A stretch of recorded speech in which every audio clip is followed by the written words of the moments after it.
N K news, N K news निष्पक्ष जन जन की खबरें। सर नागेंद्र पांडे जी एवं आचार्य प्रदीप जोशी जी द्वारा लिखित पुस्तक संतान ज्योतिष एवं तंत्र विज्ञान, क्योंकि आजकल संतान की चिंता सबसे ज्यादा, क्योंकि शतान हो गया है वो संतान के जगह। शतान की जो शतान है वो कम हो, इस पुस्तक के माध्यम से आप सभी विद्वद्वरों के द्वारा इसको लोकार्पित किया जा रहा है। इसकी ज्ञान राशि निरंतर बढ़ती रहे, निरंतर इनकी ख्याति बनती रहे और इसी तरह की पुस्तक लेखन करके ज्योतिष सम्मेलन हो रहा है राष्ट्रीय स्तर का। इसमें अनेक विषयों की चर्चा होगी। जैसा कि आप लोगों ने देखा कि आरंभ में ही भारतवर्ष के भविष्य को लेकर के चर्चा हुई और भारतवर्ष का भविष्य अत्यंत उज्जवल है और इसका अभी कभी विखंडन नहीं हो सकता, क्योंकि वृष लग्न में इसका जन्म हुआ है, स्वाधीनता मिली है, इसका विस्तार होना है और इसका विस्तार 2036 के अंत तक संभावित है। सारे ग्रह योग ये प्रदर्शित कर रहे हैं कि भारत आगे बढ़कर के विश्व का नेतृत्व करेगा और वो लगभग शुरू हो गया है। भारत अपनी भूमिका में आ चुका है और योगी राज श्री श्री अरविंद के कथन के अनुसार 2020 से ही भारतवर्ष वैश्विक भूमिका में आ गया है और अब कोई संदेह नहीं कि उस भूमिका के अग्रिम नायक प्रधानमंत्री श्री नरेंद्र मोदी जी हैं। तो चाहे अब राहु हो या मंगल हो, वो भारतवर्ष की कुंडली में आने के बाद भी छिटपिट तो युद्ध और संघर्ष होंगे, जैसा कि आप लोगों ने मई में देखा ऑपरेशन सिंदूर के दौरान, लेकिन विजय भारत को मिली।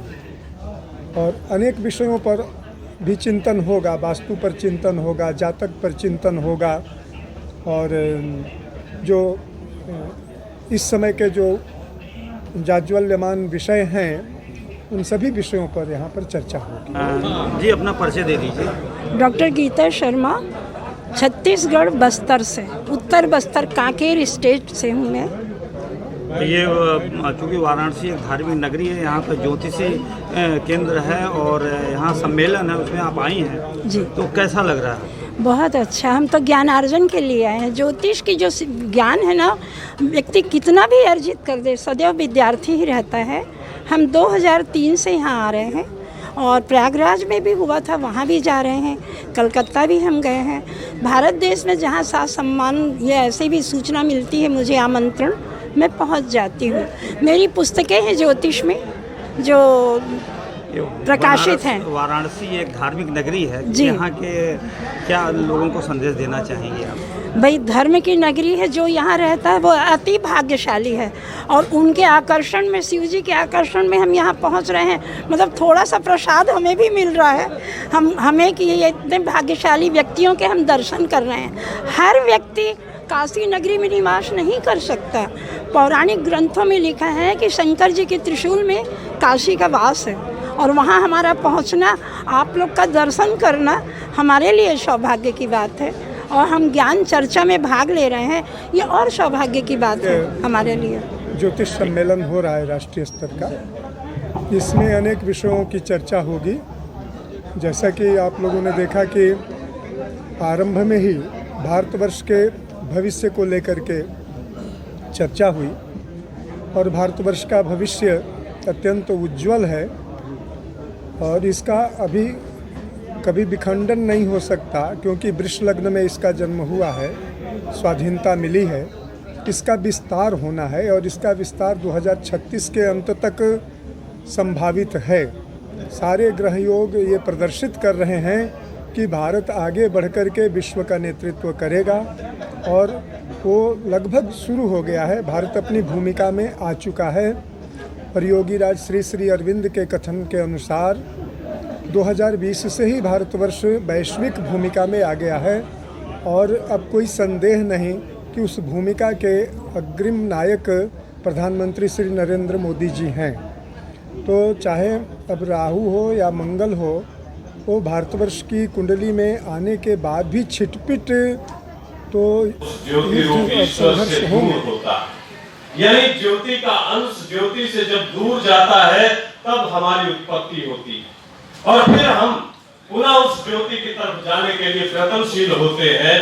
ज्योति से निकलना और पुनः ज्योति में जाना, ये दो रास्ते हैं, सेंट्रीपिटल एंड सेंट्रीफ्यूगल, केंद्राभिसारी और केंद्रापसारी। केंद्र है ज्योति, ज्योति रूप है ईश्वर। ईश्वर से, ईश्वर का अंश जब निकलता है तो वो अंधेरे में भटकता है, और जब अंधेरे में भटकता है तो बार बार कर्म करता है और कर्मानुबंध में फंसता है, और कर्मानुबंध में फंस करके पुनरपि जननम पुनरपि मरणम पुनरपि जननी जठरे शयनम, इस भव चक्र में पड़ जाता है। तब बृहदारण्य को उपनिषद का ऋषि उद्घोष करता है, तमसो न ज्योतिर्गमय, मैं अंधकार में भटक रहा हूँ, मुझे पुनः उस ज्योति रूप ईश्वर की तरफ ले चलिए।